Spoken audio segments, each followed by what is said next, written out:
네, 반갑습니다. 오늘은 몸이 뇌다라는 이야기로 강의를 하겠습니다. 몸이 뇌다.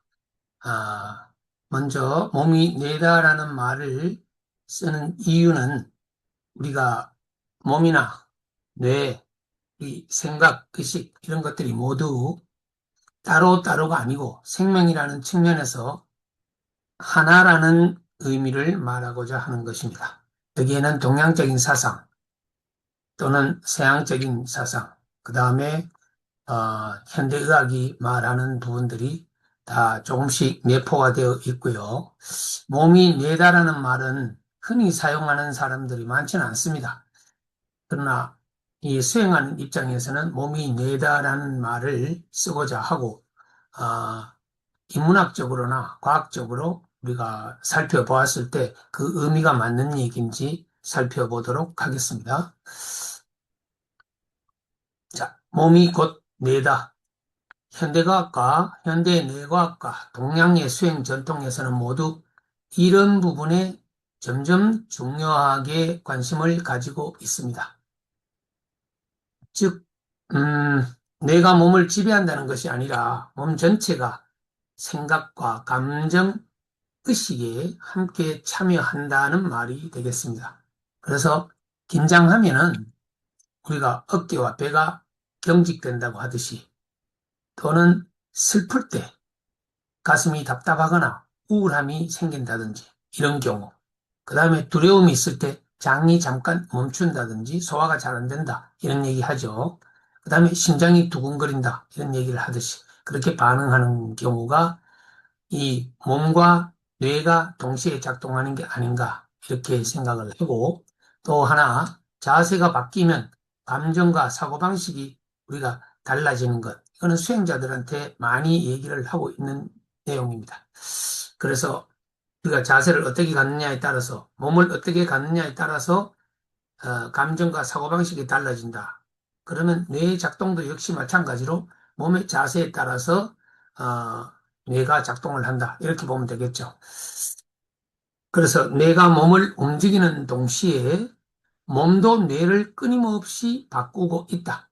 이렇게 예, 한 줄로 얘기할 수가 있겠습니다. 즉, 뇌가 몸을 움직인다는 것은 일반적으로 우리가 많이 얘기를 하죠.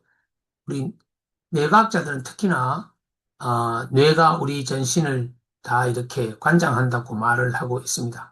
그러나 그 뇌라는 것 자체도 특정한 우리 신체의 일부이고, 그 물론 우리가 컨트롤 타워가 뇌라고 보는 것입니다. 그러나 그 외에 어떤 감각기관들이나 이런 것은 그러면 무엇인가 하고 봤을 때, 이게 몸의 움직임에 따라서 뇌와 같이 함께 움직이고, 몸의 질이 바뀌고, 몸이 형태가 바뀌거나, 조건이 바뀔 때, 삶의 조건이 바뀔 때, 생명의 조건이 바뀔 때는 역시 뇌도 마찬가지로 그에 맞게 걸맞게 변해준다. 이렇게 봤을 때는 몸이나 뇌가 동시에 하나로 보아야 되지 않는가. 이게 인체 생명학적 측면에서 말할 수가 있는 것입니다. 자, 그래서 몸이 곧 뇌다라는 말을 다시 풀어서 보면 현대과학에서는 이를 체화된 인지다 이렇게 얘기하고 있습니다. 체화된 인지. 몸에 배어 있다 이 말이죠. 근데 문제는 몸에 배어 있는 것이 어떤 식으로 배어 있느냐. 이미 우리가 전 시간에 우리가 학습한 바에 의하면 어떤 대상을 우리가 인지를 할 때 기존에 갖고 있는 나의 기억된 이미지를 통해서 대상을 인지한다고 했습니다. 그러면 기억된 이미지는 어떤 조건으로 내 안에 머물고 있는가? 이렇게 봤을 때 새로운 대상을 받아들이려면 기존에 나에 갖고 있던 인지된 에너지, 인지된 어떤 행동, 관념, 사상, 그에 의해서 대상을 인지할 것입니다. 그래서 지금 현재 나의 모습, 그러니까 호흡은 어떻게 안정되게 이루어지고 있는가? 심장 박동은 온전한가? 근육의 긴장 상태는 원만한가? 그 다음에 소화기관은 잘 이렇게 유지되고 있는가? 그 다음에 이 사람 자세는 항상 바른가? 몸이 바른 사람인가? 삐뚤어진 사람인가? 이러함에 따라서, 어, 어떠한 이 과정을 통해서 나름대로 각기 갖고 있는 인체에 체화된 인지 기능들이 기억되어 있을 것입니다. 어, 그렇게 봤을 때 이거는 자체가 이렇게 기억된 이미지는 몸에 존재하죠. 그러면 몸이 일단은 아, 우선이 되는 것입니다. 몸 안에 여기서 다시 이제 바깥 세계를 인지하고자 하고 교감하고자 할 때는 기존에 갖고 있던 나의 몸의 상태에 따른 어떤 호흡, 심장박동, 근육, 장내 기능 상태, 내 몸 자세에 따라서 대상을 A만큼 또는 B만큼 받아들인다 이런 얘기가 되겠습니다. 그래서 이와 같은 조건에 의해서 체화된 인지된 나의 기억 이미지가 내 몸에 있는 것입니다. 어, 그렇게 봤을 때 동양수행에서는 항상 이런 부분을 뭐라고 하냐면 심신일회다. 몸과 마음은 하나다. 라는 얘기를 하죠. 그리고 도가수행자들은 또 이것을 분석해서 하는 도가수행자들은 기론적 측면에서 봤을 때 정기신, 몸의 상태가 정신을 만든다고 해서 정이라는 것은 몸이고요. 기라는 것은 기운이고 신이라는 것은 보이지 않는 어떤 세계가 나에게 인지되어 있는 마음의 부분, 영적인 부분, 이런 것을 얘기하는데 이것이 몸이 하나의 몸 안에서는 이게 전체가 함께 돌아간다는 거죠. 예, 정기신이 함께 조화되게 돌아가야 된다. 그래서 수행을 하는 사람들은 정기신 일체하는 법을 공부를 하고 또 심신이 일여라는 차원에서 공부를 하는 것이 동양적 수행의 우리 방식입니다. 이렇게 봤을 때 몸이나 뇌나 이런 것이 둘로 얘기하지 않습니다. 그래서 분리해서 얘기하지 않죠. 심신일여, 정기신 통일 이렇게 봤을 때는 몸과 뇌가 둘이라고 보지 않고 하나라고 보는 것입니다. 그래서 몸이 곧 뇌다. 기억하고 있는 체화된 인지 이것이 곧 뇌의 작용과 같다라고 보시면 됩니다. 예. 그래서 호흡 수련을 하는 사람들은 호흡과 단전의 의식을 바꾼다고 설명을 합니다. 호흡과 단전이, 호흡하고 단전이, 호흡을 통해서 내 신체가, 단전을 중심으로 신체가 어떻게 변하느냐에 따라서 내 의식이 바뀌어진다. 이런 얘기가 되겠죠. 예, 그래서 호흡 수련자들은 이렇게 얘기를 하고, 그래서 몸을 바로 세우는 것을 첫 번째로, 그 다음에 호흡을 안정시키는 것을 두 번째로, 그렇게 하면 생각과 감정이 정화되고 달라진다. 그래서 호흡 수련을 중요시 여기는 것입니다. 자, 여러분들은 저와 함께 호흡 수련의 중요성을 그간 많이 학습해 왔습니다. 다음 차트 보겠습니다. 그래서 몸을 도구로만 보지 않고 세계를 경험하고 의미를 부여하는 주체적 통로로 여기는 것입니다. 자, 이게 무슨 말이냐? 몸은 그냥 우리가 필요할 때 쓰이기 위해서 존재하는 팔, 다리, 뭐 기능들이 있다는 것이 아니고 이 몸이라는 것은 그것은 기능적인 문제지만은 실제로 세계를 경험하고 의미를 부여하는 주체 뭐냐? 내가 몸을 통해서 이 바깥 세계, 나와 인지되지 않는 바깥 세계와 교감을 하는 이 통로가 되는 것이에요. 그래서 통로에서 입수돼 가지고 뇌로 전달되는 거죠. 음. 그렇게 봤을 때 몸이라는 것은 어떤 상태에 머물러야 한다? 세계를 경험하고 세계와 함께 할 수 있는 예, 자연과 합일적인 입장에 있어야만이 되는 것이고 반대로 몸이 통로가 원만하지 않고 경직되어 있거나 문제가 생겼을 때는 세계를 올바르게 경험하지 못한다. 그러니까 몸 수련을 잘 해야만 몸에다가 세계를 맞이할 새로운 의미를 맞이할 통로, 잘 만들어야만, 또 그렇게 하면 마음의 구성인자도 마찬가지로 세계를 경험할 수 있는 넓은 포괄적인 인자로 바뀔 것입니다. 그래서 그 통로를 만들어주는 것이 수련이고 수행이다. 이렇게 보면 되겠죠.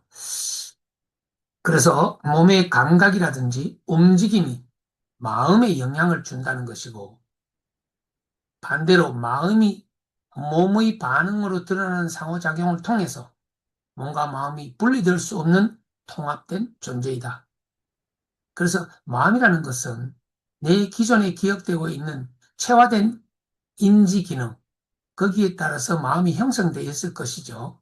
어떻게? 이미지로 기억되어 있다. 그것이 밖으로 표시가 될 때는 몸을 통해서 다시 표현을 한다. 이렇게 봤을 때 몸과 마음은 일치돼서 함께 작용을 해야만 나의 감정 상태, 어떤 나의 의지, 신념 이런 것을 표현할 수가 있겠죠. 행동으로 표현할 수가 있다. 그래서 몸과 마음은 분리될 수 없는 존재이고 통합적으로 보아야 한다. 그렇게 되겠습니다. 그래서 보통 우리가 머리로 생각하는 것은 마음이라고 생각할 수도 있고 의식이라고 생각할 수도 있고, 그런데 말 그대로 뇌로 인지되는 것은 분석하는 기관, 생각하는 기관입니다. 그래서 이 생각이 어떤 마음을 불러내서 기존의 이미지로 기억하고 있는 걸 불러내서 분석해서 내가 판단하고 행동할 때는 다시 재조명을 해야 되는 것입니다. 물론 순간적입니다. 순간적으로 이렇게 작용을 해서 마음이 행동으로 바뀌고 몸을 통해서 행동으로 바뀌어주는 것. 이것이 우리가 인지와 행동의 어떤 연관관계라고 볼 수가 있죠. 자, 우리가 실험적으로 만약에 보면 등을 굽히고 이렇게 호흡을 한다. 구부러진 상태에서 호흡을 한다는 얘기예요. 척추가 바로 펴지지 못한 상태에서 그렇게 호흡을 하면 뭔가 생각이 무겁고 불안해지기 쉽습니다. 불안하고 안정되지 못하고 졸음이 온다거나 잡념이 들어온다거나 뭔가 신체 불안정한 것을 느낍니다. 그러나 반대로 허리를 곧게 세우고 천천히 길게 숨을 내쉬어 보세요. 그렇게 되면 뇌의 긴장 반응이 실제로 낮아집니다. 머리가 시원해진다, 맑아진다, 이런 느낌을 받을 수가 있죠. 자세가 발라야만이 통로가 열리는 것이고, 또 통로가 열려야만이 숨이 깊고 길게 호흡을 할 수가 있는 것이라서 그렇게 예를 들 수가 있습니다.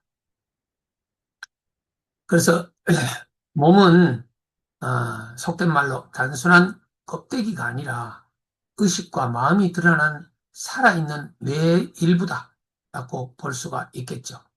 그래서 몸에 의식화되어 있는 저장되어 있는 마음의 기호, 이미지 이런 것들은 다 그 자체가 몸이죠. 그래서 몸에 대한 기억들이 다시 새로운 대상을 만났을 때 나올 때는 뇌와 더불어서 다시 판단을 하고 행동을 하게 되죠.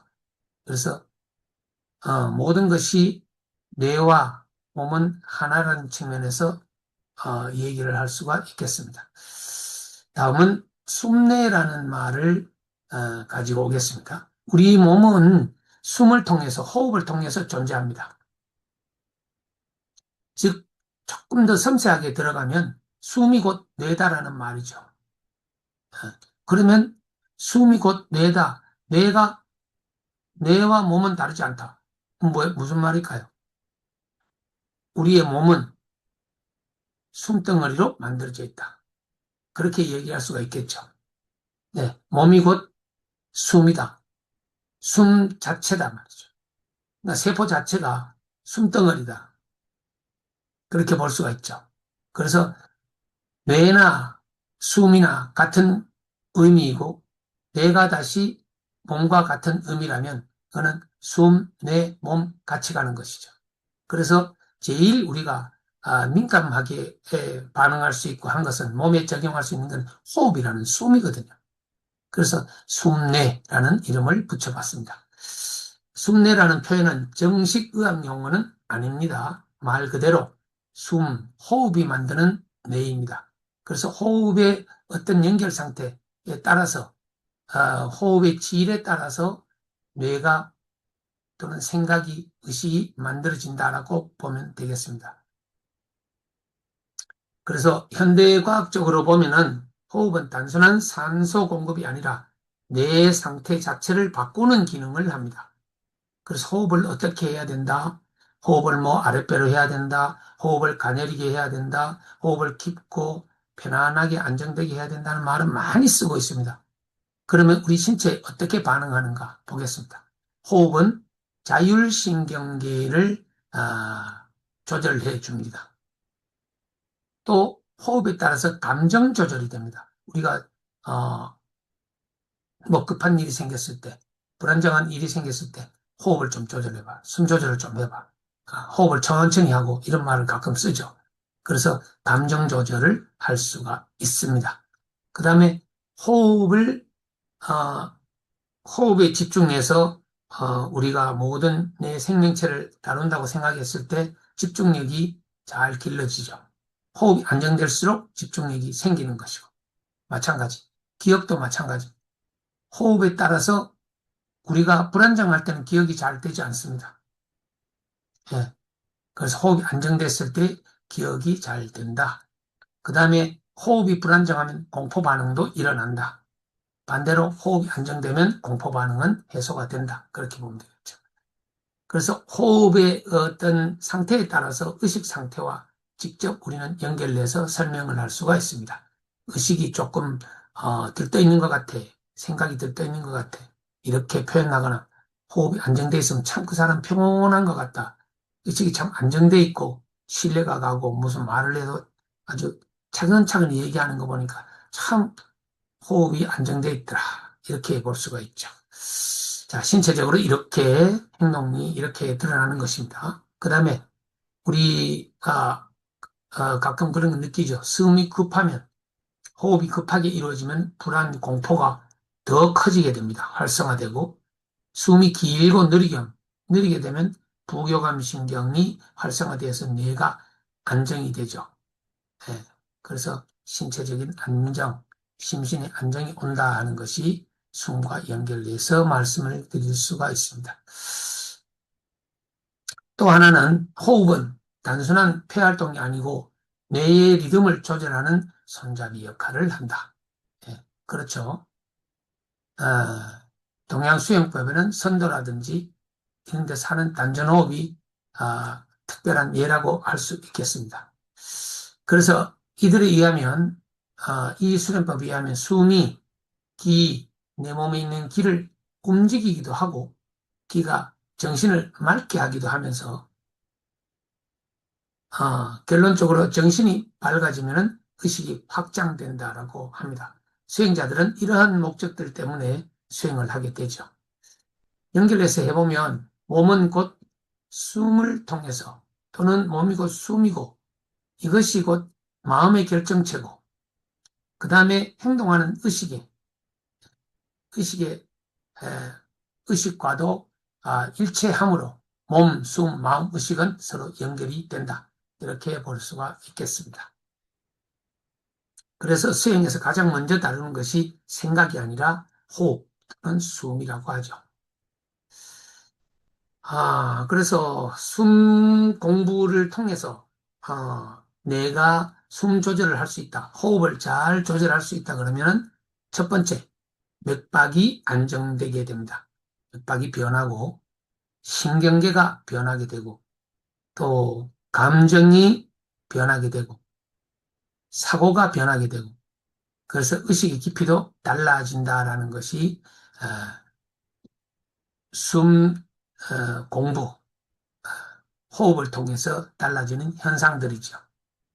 사실은 우리가 생각해보면 모든 게 호흡이라든지 이 숨으로 연결되어 있습니다. 우리 행동은 그것을 간과해서는 안 되겠습니다.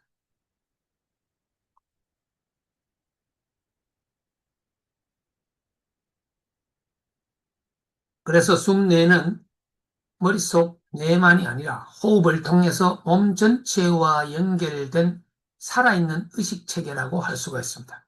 숨내. 그래서 체험을 해보면 조용히 우리가 이제 입을 다물고 코로 천천히 숨을 들이쉬고 또 내쉴 때 더 길게 천천히 내쉴 때 더 길게 내쉬고 그래서 아랫배가 부드럽게 움직이도록 한번 들숨날숨의 체험을 해보는 것입니다. 그렇게 하면 뇌 자극까지 가서 뇌가 어떻게 안정이 되고 편안함을 가져오는가 직접 우리는 체험할 수가 있습니다. 한 번씩 우리 방과 후에 항상 수행자들은 보통 그렇습니다. 어디 가나 틈만 나면 이렇게 아랫배를 잡고 또는 아랫배에 의식을 하고 숨쉬기 공부를 하죠. 자, 그러면 생각의 속도가 조금 느려지고 몸 안쪽 감각이 살아나는 것을 느낄 수가 있습니다. 동양에서는 이를 숨이 정신을 씻는다 또는 만든다 이런 표현을 합니다. 곧 숨이 전체, 전부라고 보게 되죠.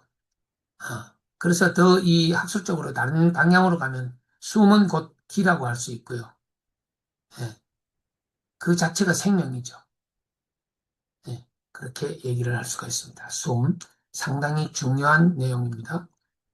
자, 우리의 뇌와 더불어서 이 대뇌를 일뇌라고 합니다. 그 다음에 장뇌를 이뇌라고 합니다. 세 번째 피부뇌를 삼뇌라고 합니다. 자, 그런 측면에서 왜 뇌라고 하는가? 장을 왜 뇌라고 하는가? 우리가 어떤 대상을 봤을 때 먹거리를 생각해 보죠. 우리 장부, 특히 위장은 우리 몸에서 맛을 혀에서 맛을 인지해 가지고 우리가 들이키게 되면 내 장에서 어떤 조건을 가지고 있냐에 따라서 거부하기도 하고 더 많이 흡수하기도 합니다. 그런데 만약에 정말 내 몸에서 원치 않은 위장이 원치 않은 것이 눈앞에 나타났을 때 감각적으로 뇌가 어떤 신호를 보내냐 하면 저거는 쓴 거기 때문에 나는 원래 싫어하는 거야 라고 인지가 되어 있으면 쓴맛에 의해서 먹기도 전에 토를 한다든지 이런 현상들을 볼 수가 있습니다. 그 다음에 먹기 싫은 것을 또 먹었을 때 쓴 게 들어가면은 다시 토를 한다든지 거부하는 경향이 있고 또는 그냥 설변을 한다든지 그냥 바로 가는 경우도 있죠. 그래서 그 장의 조건에 따라서 이렇게 받아들인 것이 다른데 역시 마찬가지로 우리 장은 이미 갖고 있는 감각적으로만 느껴도 생각만 해도 반응을 동시에 일으키기 때문에 이걸 뇌라고 부르는 것입니다. 아, 영어로는 제2의 뇌, second brain 이렇게 부릅니다. 그래서 우리 장에는 엄청난 규모의 신경망이 있습니다. 신경망으로서 장이 유지가 되는 거죠. 그냥 우리가 음식을 먹거나 섭취를 했을 때 그 안에서 단순한 어떤 장기 하나가 내 몸을 처리해 주는 것 같지만 그렇지 않습니다. 굉장한 민감한 신경망으로 연결되어 있습니다. 숫자는 얼마요? 약 5억 개 이상의 신경세포로 만들어져 있다고. 그래서 독립적인 신경회로이고 스스로 움직이고 판단하는 기능이 있다고 합니다. 그래서 장은 뇌 역할을 독단적으로 하게 되는 것이죠. 그래서 이 현대의학으로 봤을 때 이 장은 어떻게 부르냐? 장신경계라고 부릅니다. 이 시스템 자체, 5억 개 이상이 되는 신경세포를 가진 이 시스템 자체를 장신경계라고 부릅니다. 그래서 장이 단순 소화기관이 아니라 감정과 정신 상태에 따라서 깊이 관여한다라고 보죠. 예. 그래서 느낌, 감정, 감각 이런 것에 의해서 이 정신이 어떤 상태에 있냐에 따라서 대상을 인지하면서부터 뭔가 신경은 반응을 하는 것입니다. 그렇게 봤을 때 장뇌라고 할 수 있다. 그래서 실례로 불안하면은 뇌가 아프다든지 긴장하면 설사나 변비를 한다든지, 충격을 받으면 속이 무너지는 느낌이 난다고 한다든지, 그 다음에 우울하면은 장 기능이 저하돼서 소화가 잘 되지 않는다든지, 이러한 기타 등등, 이런 것들은 많은 분들이 체험을 한 예라고 할 수 있겠습니다. 이런 것은 단순 기분 문제가 아니라 장과 뇌가 실제로 연결되어 있기 때문에 즉각 이런 상태에 있을 때 반응을 한다. 장뇌가 이해가 됐습니까? 장뇌를 이렇게 해서 장뇌라고 합니다. 그래서 장뇌가 어떤 상태냐에 따라서 세로토닌, 요거는, 뇌에서 나오는 거죠. 행복 호르몬이라고 주로 얘기합니다. 예. 그 다음에 이 장내의 원만함에 따라서 면역계도 조절하고 스트레스와 관련해서도 장내가 반응을 하고 조절을 합니다. 그 다음에 우리 신체에 장내균, 미생물과 같은 것과 뇌가 연결되어 있죠. 우리가 이제 미생물, 장내균, 이거는 우리 대장균 같은 것도 필요한, 어느 정도의 우리 몸에 장내균이 있어야만, 미생물이 있어야만 건강하다고 하는데 요즘은 이것 때문에 미생물이 부족해서, 장내균이 부족해서 어, 이런 병아리를 하는 분들도 많이 있습니다. 자, 요즘은 최근에는 장이라든지 뇌, 어, 이 뇌와 장과 뇌를 관계해서 연구가 매우 활발하다고 합니다. 네.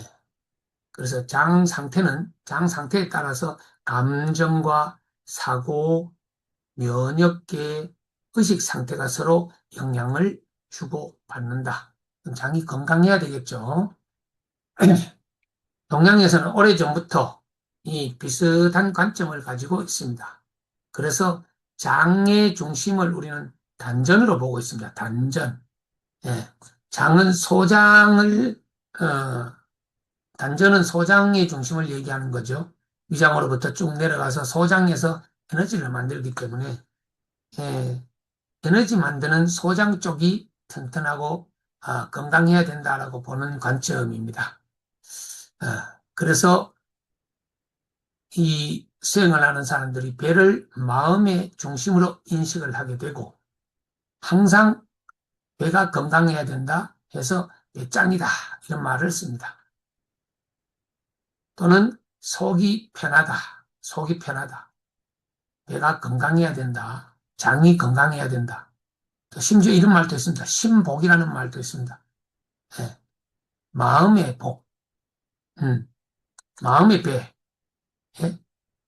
배가 이 그냥 형성되는 게 아니라 이 마음과 의식에 따라서 배는 이렇게 다시 만들어지고 외부 감각을 감지하고 하게 되겠죠. 그러니까 신복을 튼튼하게 해야 되는 것입니다. 그래서 수행하는 사람들이 이 부분들을 아주 소중하게 생각을 하죠. 그래서 모든 사람들이 호흡한다 그러면 아랫배 호흡, 결국은 단전호흡이라는 말, 요즘은 단전호흡이라는 말을 대부분 잘 알고 있습니다. 네. 그래서 아랫배 숨쉬기 호흡을 단전호흡이라고 하죠. 그래서 머리로만 사는 사람은 쉽게 흩어지고 배가 안정되면 정신도 깊어진다라고 보는 것입니다. 이 수행하는 사람들은 그렇습니다. 머리로 생각을 자꾸 하면은 뭔가 신경이라든지 모든 스트레스로 인해서 생각이 자꾸 분산되고 뭔가 에너지가 분산된다고 보는 것이고 아랫배에다가 집중을 하게 되면 생각은 조금 맑게 되고 어, 아랫배는 또 이 수분이 주로 많이 있는 소화기관이 있는 아랫배를 중심으로 수행을 하게 되면 더 따뜻한 기운이 만들어지면서 소화도 원만하게 잘 되고 그럼으로써 내 몸과 마음이 든든해지고 안정 상태에 오기 때문에 정신도 깊어진다. 이렇게 보는 것입니다. 그래서 동양의, 관점에서 수행하는 사람들은 아랫배를 중요시합니다. 자, 장내 안정되게 호흡하는 방법. 잠깐 우리가 해보면 다 우리가 학습을 했습니다.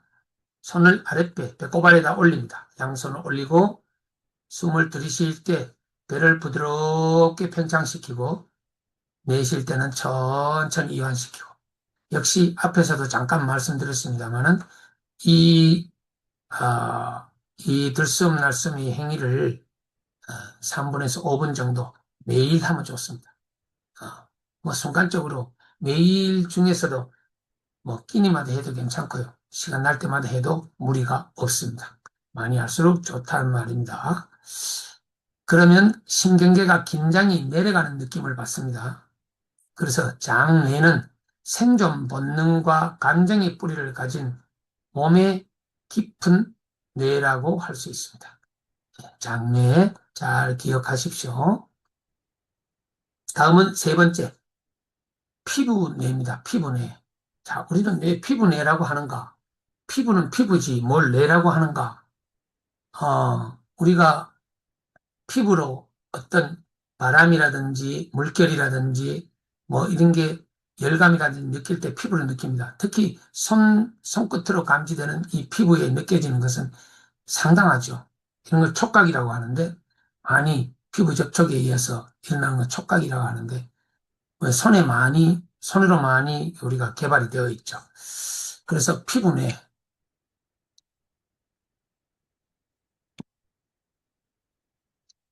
수련하는 사람들이 피부내 또는 피부호흡이라는 말도 들어봤을 겁니다. 피부가 숨을 쉬지 않으면 우리가 목숨을 건강하게 부지하기가 어렵죠. 네. 우리 몸의 3분의 1이 화상을 입어버리면 어, 숨쉬기가 어려워지고 호흡이 힘들어져서 생명을 다하게 되는 경우를 보고 있습니다. 그래서 화상 같은 거 굉장히 중요하게 여깁니다. 조심하셔야 돼요. 현대과학과 동양 수행을 함께 보면은 피부는 단순한 껍질이 아닙니다. 밖으로 나오는 신경계, 밖으로 드러나는 신경계라고 볼 수 있습니다. 피부에도 굉장한 그 신경망이 만들어져 있습니다. 실제로 피부와 뇌는 발생 과정부터 깊게 연결됩니다. 우리는 태아 시절에 어떻게 했습니까? 어머니 뱃속에 있을 때 피부로 신경 활동을 했습니다. 피부와 경계는 둘 다 같은 외부에서 만들어집니다. 바깥에서 만들어지는 것이죠. 그러나 피부는 밖에 나온 뇌라고 할 수 있습니다. 피부 감각이 아주 미세하게 느껴져도 동시에 우리는 뇌로 느끼죠. 물론 피부 감각이 둔한 사람들이 있습니다. 예, 피부에 문제가 있거나 또는 신체에 문제가 있을 경우에 피부로 느껴지는 것이 둔감해서 뇌가 천천히 작동을 하고 민감하게 작동을 못하죠. 그러나 수행하는 사람들은 몸을 열고 피부를 열고 부드럽게 한 상태가 되면 그럴수록 세계와 접촉, 내 밖의 환경과 접촉하는데 굉장히 뭐라 그럴까요? 민감하게 또는 섬세하게 받아들일 수가 있죠. 그래서 모든 그 건강 상태를 자기가 조절할 수가 있는 것입니다.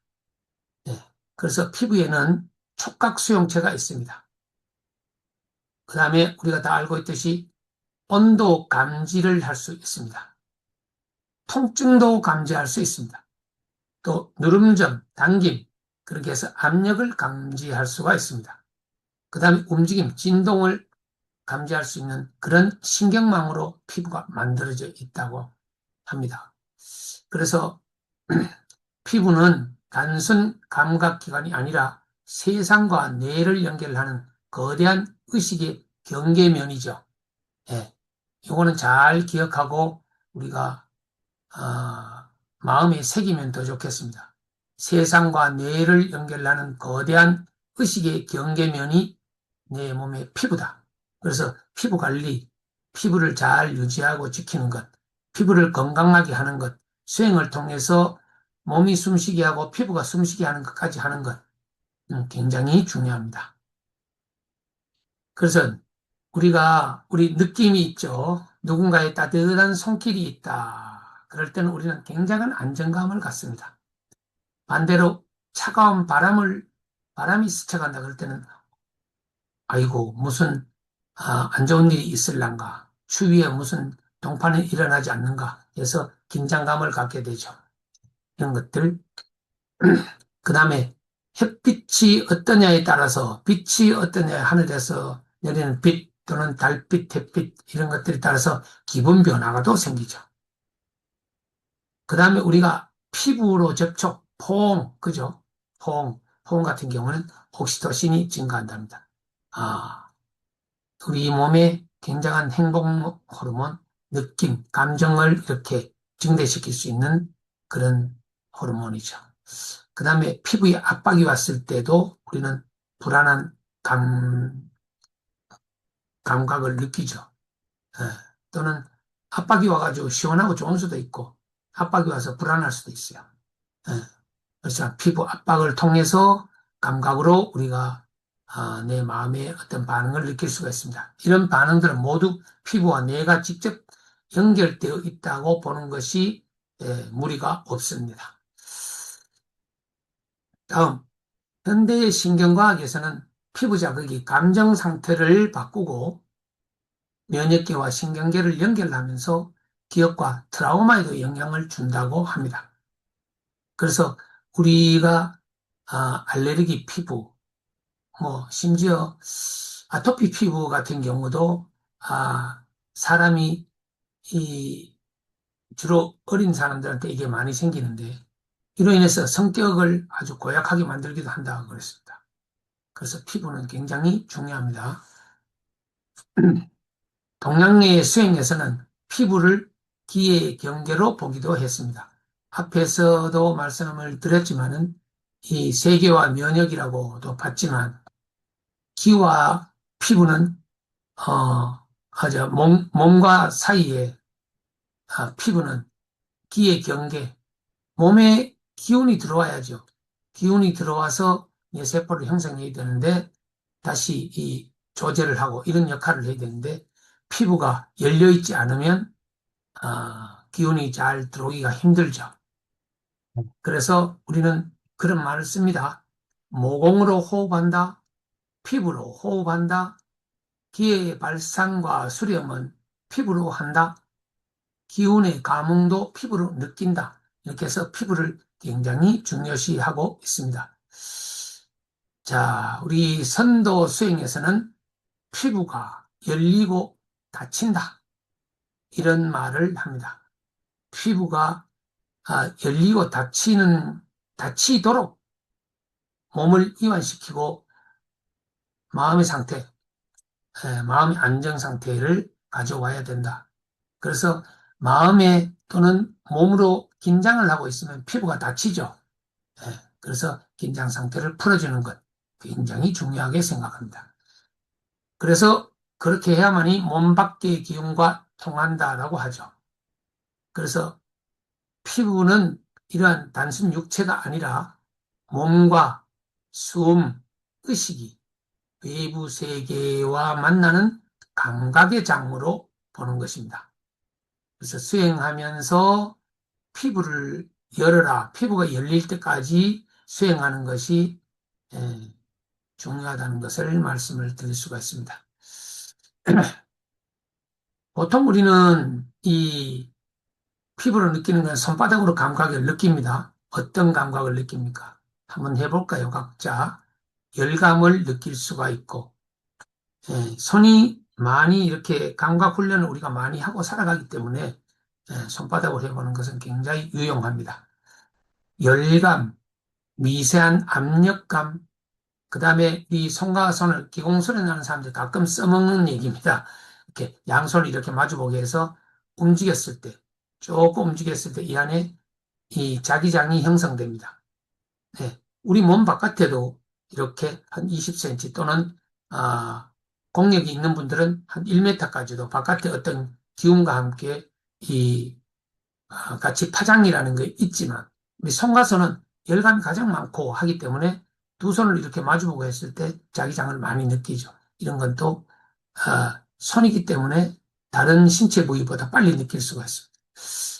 그렇게 감각적으로 느껴보시면 피부, 뇌가 무엇이라는 것을 이해를 할 수가 있을 것입니다. 그 다음에 피부와 신경계가 매우 섬세하게 환경을 읽고 있다. 그렇죠. 피부와 신경계가 매우 섬세하게 환경을 읽고 있습니다. 물론 앞에서 말한 바와 같이 몸이 무딘 사람들은 환경을 읽기가 쉽지 않죠. 그렇게 할 수는 없으나 수행을 하는 이유는 몸이 섬세하게, 다시 말하면 환경과 잘 조화가 될 수 있도록 하기 위해서는 피부 관련 수행을 하는 것도 참 좋겠다. 그렇게 말씀을 드릴 수가 있습니다. 그래서 피부 뇌는 생각 이전에 세계를 먼저 느끼는 감각의 뇌가 될 수가 있습니다. 그래서 여러분들은 수행을 많이 하고 수행을 한 사람들은 감각적으로 느낍니다.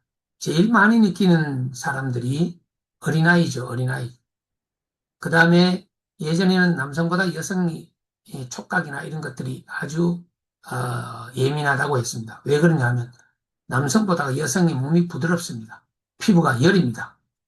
그래서 잘 느끼는 것이고요. 특히 예전에 노동이 그 남성적인 노동이 중심일 때는 남성들의 몸은 항상 노동과 더불어서 몸이 경직되어 있는 경우가 많이 있습니다.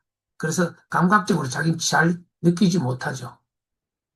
물론 직업에 따라서 감각적으로 이 훈련, 그런 것이 필요한 직장도 있다고 합니다. 그렇지만 대부분 예전에는 이제 주부님들이 가정에서 가사 활동을 하고 이러다 보면 몸의 움직임이 남성들에 비해서는 좀 적죠. 그리고 실내 공간에서 움직이는 게 많기 때문에 몸은 부드럽고 유연성이 있으면서 어떤 감각적인 거는 빠르다. 그래서 어디 가서 느낌을 물어볼 때, 두 분이 가시면, 어, 여성분한테 물어보십시오. 여기 기운은 어떠냐고. 느낌은 어떠냐. 더 남성이 느끼기보다 효과적입니다. 자, 다음. 자, 몸의 일부가 충분히 살아있지 못할 때, 뇌 기능도 함께 제한됩니다. 그래서 우리가 걷기라든지 호흡, 빛을 받는 것, 빛의 양, 그 다음에 접촉, 그 다음에 수면, 그 다음에 리듬에 맞게 내 몸이 리듬 활동을 잘 할 수 있도록, 리듬을 잘 탈 수 있도록 하는 운동법, 그 다음에 안정된 식사, 이런 것들은 기본적인 신체 활동이 뇌 기능 회복에 영향을 줍니다. 그래서 뇌 기능을 어떻게 회복할 것인가. 그래서 몸을 통해서 한다. 걷기, 호흡, 햇빛, 접촉, 수면, 리듬 운동, 안정된 식사. 모든 것이 몸으로부터 이루어집니다. 이런 활동을 통해서, 몸 움직임을 통해서 우리가 기능 회복을 할 수 있겠습니다. 그래서 동양수행에서는 이 동양수행이라고 계속 나오는데 이 수행과 관련한 부분은 그 서양에서는 수행이라는 말을 잘 쓰지 않습니다. 동양에서는 굉장히 몸, 그 다음에 마음, 어떤 이상적인 것을 우리는 많이 취급을 하고 철학적으로도 많이 그런 해온 유래가 있기 때문에 동양 수행이 이렇게 많이 거론되는 것입니다. 서양에는 주로 과학적인 것을 많이 얘기하기 때문에 요즘은 조금 심신의학과 더불어서 조금 더 유연한 면이 있습니다만은 동양의 어떤 의식만큼은 따라오지 못한 것 같습니다. 그래서 동양 수행에서는 기혈 순환이 막히면 정신이 흐려진다. 내 몸의 기와 혈이 잘 돌아가야만 정신이 올바르게 된다. 이렇게 보는 것이고 또 수행으로서 아랫배, 배짱이 되지 못하면 단전이 약하면 마음이 흔들리며 몸이 굳으면 의식도 굳는다고 표현을 합니다. 그래서 몸 바로 세우기. 우리는 보통 정좌, 명상에서는 정좌라고 하죠. 정좌라는 것은 몸과 마음, 정신세계가 모두 일치되어 가지고 똑바로 앉아 있는 상태를 얘기하는데 몸 바로 세우는 것, 곧 정신을 바로 세우는 것이라 할 수가 있겠습니다. 이런 것은 뭐 그냥 되는 게 없습니다. 몸을 통해서 위에 나와 있듯이 걷기, 호흡, 햇빛 접촉, 수면 이것뿐만 아니고 직접적인 몸 동작 수련을 통해서 바뀌어지는 것입니다. 그래서 모든 정신적, 신경학적 문제를 단순히 의지나 몸 문제로만 환원하면 안 되고요. 요거는 이제, 요 부분은, 의학적인 부분의 어떤 지적입니다. 자, 이 부분을 한번 보십시오. 우리 많은 분들이 한 번씩 겪어보셨습니다만, 우울증이라든지, 주로 학생들에게 많이 나타나는 ADHD, 그 다음에 조현병, 조현병은 정신질환을 얘기하죠. 그 다음에 뇌질환 중에 치매, 이런 것들, 그 다음에 신경질환, 이런 것들은 우리 몸의 생물학적인 변화가 뿐만 아니고 심리적 아, 문제들이 동반하죠. 그러니까 여기는 약물이 필요하기도 하고 여러 가지 다양한 조건들이 필요합니다. 치유를 위해서는. 그래서 생물학적 혹은 과학적이라고 할 수 있습니다. 그 다음에 심리적 상담이라든지 어떤 관계 형성, 그 다음에 사회적 요소, 사회적 조건을 잘 이렇게 맞춰줘서 이런 부분들을 해소할 수 있도록 도와줘야 되는 것입니다. 그래서 단지 수행만으로 되지 않는다 하는 것이 이 부분이 되겠습니다. 이거는 의학과 함께 가는 것이 좋겠다. 그렇게 보여집니다. 그 다음에 뇌 문제는 종족, 몸 전체의 신경계와 삶의 리듬 문제로 함께 나타나죠. 그건 다 이해를 하실 겁니다. 아, 자, 그래서 그러면 몸과 뇌 훈련은 어떻게 할 것인가? 동양수행 전통과 현대신경과학의 만남입니다. 자, 그래서 이제는 몸을 단순한 그릇이라고 생각해서는 좀 곤란하겠다. 뭐냐? 몸에는 의식과 감정과 정신이 실제로 구현되는 자리다. 라고 보고 몸을 소중히 생각해야 할 것입니다. 다시 말해서 생각은 뇌만의 작용이 아니라 몸 상태와 연결이 됩니다. 또 감정이라는 것은 근육, 호흡, 장, 심장과 함께 반응을 합니다. 그렇죠. 감정이라는 것이 내 몸에 있는 어떤 신체적인 조건, 호흡의 조건, 내 장 외와 장 내의 어떤 반응의 상태, 건강 상태냐에 따라서 내 감정이 작용을 합니다. 그러니까 몸이 성하면 기분 좋고 감정이 화가 잔뜩 났다가도 가라앉혀서 얘기할 수도 있고 느슨하게 얘기할 수가 있는 것입니다. 조절이 가능하죠. 그런데 이 몸이 불편하면 감정은 불안정하고 좋지 않은 감정이 나타나기 마련입니다. 수행도 추상적 정신훈련만 아니라 몸으로 변화로 드러난다고 볼 수 있습니다. 수행하는 사람들이 보통 보면 정신훈련을 많이 하고 있습니다. 이 정신훈련 한자로 표현하면 몸과 마음이지만 이게 보통 서양적인 방식으로는 스피릿해서 마음, 의식을 통틀어서 얘기하는 경우가 많이 있습니다. 그래서 수행에서 어떤 의식만 가지고 된다라고 생각하지만 그거는 아니다. 몸의 변화를 통해서 드러난다. 그렇게 얘기할 수가 있습니다. 수행을 몸으로 해야 된다. 이런 말씀을 동시에 드리는 것입니다. 다음, 호흡이 거칠면 마음도 흔들리고 자세가 무너지면 의식도 쉽게 산란해지고, 그건 당연한 얘기죠. 자세가 흐트러지면은 내 생각이 바르지 않습니다. 흐트러지고 잡념이 생기고 자꾸 엉뚱한 생각을 하게 됩니다. 에, 다시 말해서 몸 감각이 살아나면은 현재성도 깊어지고요. 몸이 곧 수행의 현장이다. 요거 하나는 꼭 기억해 놓으십시오.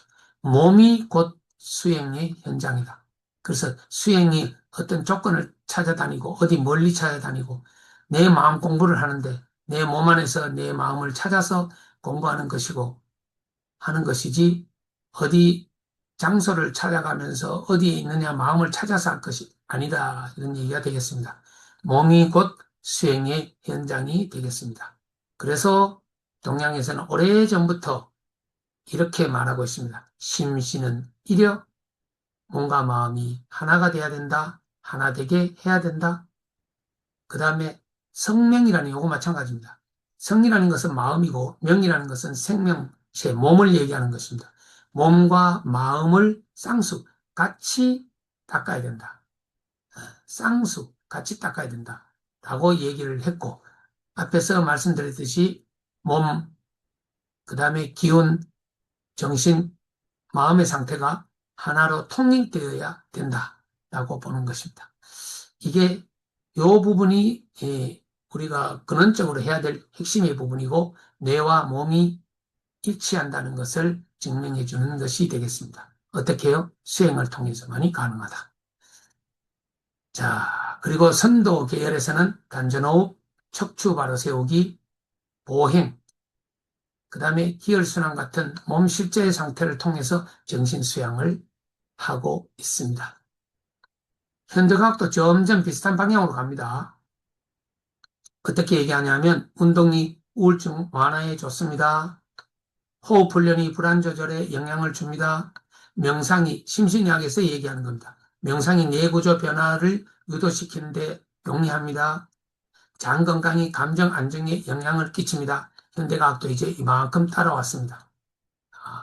굉장히 기분이 좋습니다. 그러니까 과학에 의존할 것이 아니라 과학도 이렇게 인정을 하니 우리 스스로 이 운동, 호흡, 명상, 장을 튼튼하기 위한 우리의 노력 이런 것이 필요하다는 얘기가 되겠습니다. 그래서 몸 중심 관점이 정신은 필요 없다는 뜻이 이제는 아닙니다. 몸과 정신을 나누지 않고 몸, 숨, 감정, 의식 이것이 모두 하나의 삶으로 이루어져야 된다. 그래서 이러한 삶을 하나의 흐름으로 보는 것이 되어야 한다는 얘기가 되겠습니다. 그래서 수행하는 것은 특별한 세계로 우리가 가고자 갈망을 하고 막 높은 위치에 가려고 하는 것이 아니라 몸을 통해서 삶 전체를 다시 내가 조절하고 조율하고 몸의 리듬을 다시 어떤 자연의 상태, 보다 건전한 상태로 건강한 상태로 조율해 나가는 과정이 수행입니다. 특별하게 뭔가 특별한 목적을 가지고 하다가 보면 실망도 할 수 있고 뭔가 내가 못 미친다고 좌절할 수도 있고 한데 그것을 그만큼 원대한 목표보다는 우리가 실제로 몸을 통해서 삶 전체를 다시 바라보고 조율하고 조정하는 과정이 수행이다라고 생각할 때 우리는 수련을 하는 것, 수행을 하는 것을 소홀히 하지 않을 수가, 소홀히 할 수가 없다. 이런 결론이 되겠습니다. 수행 열심히 하시고요. 몸과 뇌가 둘이 아니고 하나다. 몸이 곧 뇌다. 몸 수행을 통해서 뇌가 건강해지고 내 삶이 윤택해진다는 것을 끝으로 강의를 마치도록 하겠습니다. 수고하셨습니다.